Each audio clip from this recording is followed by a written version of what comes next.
Good morning बच्चों। निकाल जी 5th class की हिंदी की बुक लेसन 6 वाला है स्वस्थ तन सुखी जीवन।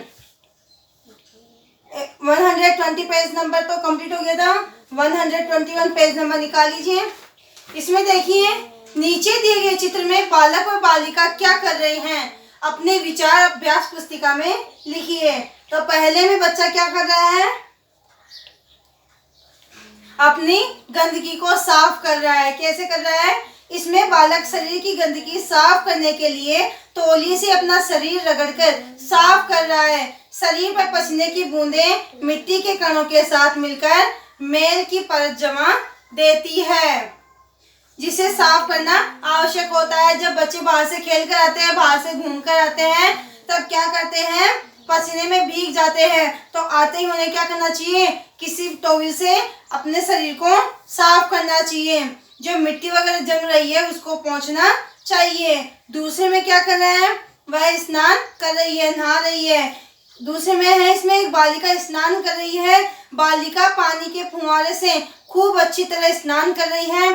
शरीर को स्वस्थ रखने के लिए प्रतिदिन स्नान करना चाहिए। हमें हमारे शरीर को सही रखने के लिए, स्वस्थ रखने के लिए क्या करना चाहिए, रोजाना नहाना चाहिए। तीसरे में क्या है, बच्चे फूल पौधों को क्या दे रहे हैं, पानी दे रहे हैं। स्कूल के जो फूल पौधे हैं उनको पानी दे रहे हैं। तो देखिए इसमें यह राजकीय प्राथमिक विद्यालय का चित्र है। इसमें पेड़ पौधे के बीच सुंदर विद्यालय भवन बना हुआ है। छात्र छात्राएं फूलों के पौधों को जल से सींच रहे हैं। कुछ छात्र नए पौधे रोप रहे हैं, अर्थात नए पौधे लगा रहे हैं। अगला है केवल पढ़ने के लिए, कदरदान ई कदर करे। एक बार एक चित्रकार एक चित्र बनाकर राजा के पास ले गया। ये कहानी अच्छी है, ये आपको शिक्षा संकेत भी देती है। अब क्या देती है वो इसमें देखिए। एक बार एक चित्रकार एक चित्र बनाकर राजा के पास ले गया। राजा ने उसे 50 रुपए दिए। उस चित्र के उसने कितने रुपए दिए, 50 रुपए दिए। तब चित्रकार ने पूछा कि महाराज, आपने चित्र की कीमत दी है या मुझे गरीब जानकर रुपए दिए हैं? आपने मुझे चित्र की कीमत दी है। चित्रकार ने कहा कि आपने मुझे चित्रों के पैसे दिए हैं या मुझे गरीब समझकर मुझे पैसे दिए हैं। तब राजा ने कहा कि चित्र में क्या धरा है, किस चित्र में ऐसा क्या है जो मैं तुम्हें 50 रुपए दूंगा? मैंने तो तुम्हें तुम्हारी गरीबी को देखकर पैसे दिए हैं, हमने तो तुमको गरीब जानकर ही रुपए दिए हैं। तब चित्रकार अपना चित्र लेकर वहां से चला आया। रास्ते में उसे एक गरीब आदमी मिला। उस चित्र की अहमियत उस राजा को नहीं लगी, इसलिए उस चित्रकार ने क्या किया, उस चित्र को उठाकर अपने घर ले आया।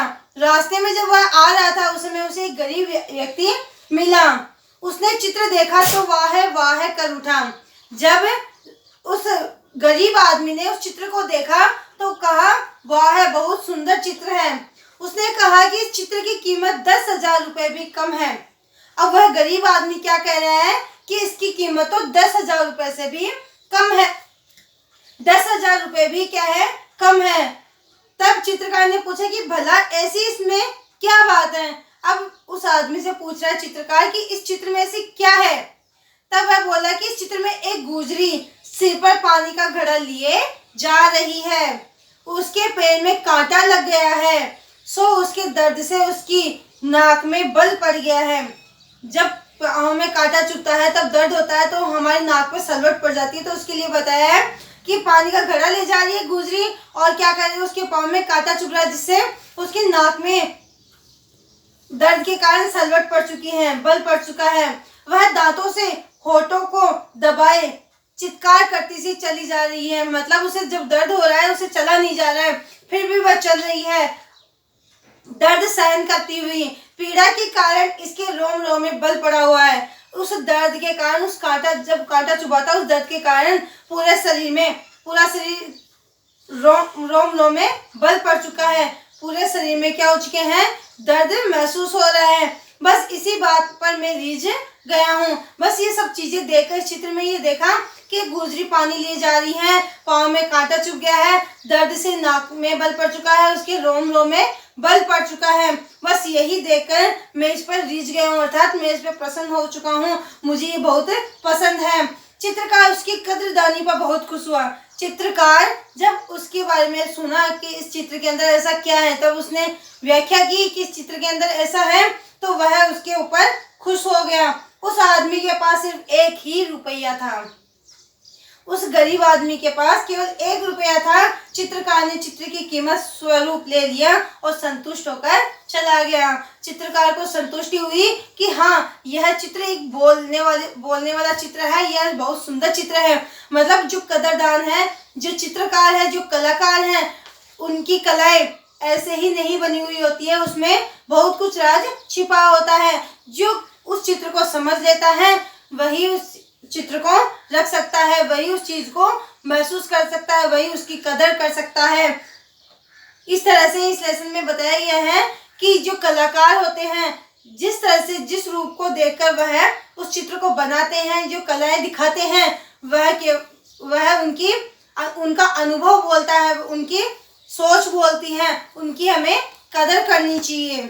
ठीक है, तो ये आपका लेसन था, पढ़ने के लिए ये भी कंप्लीट हो गया है।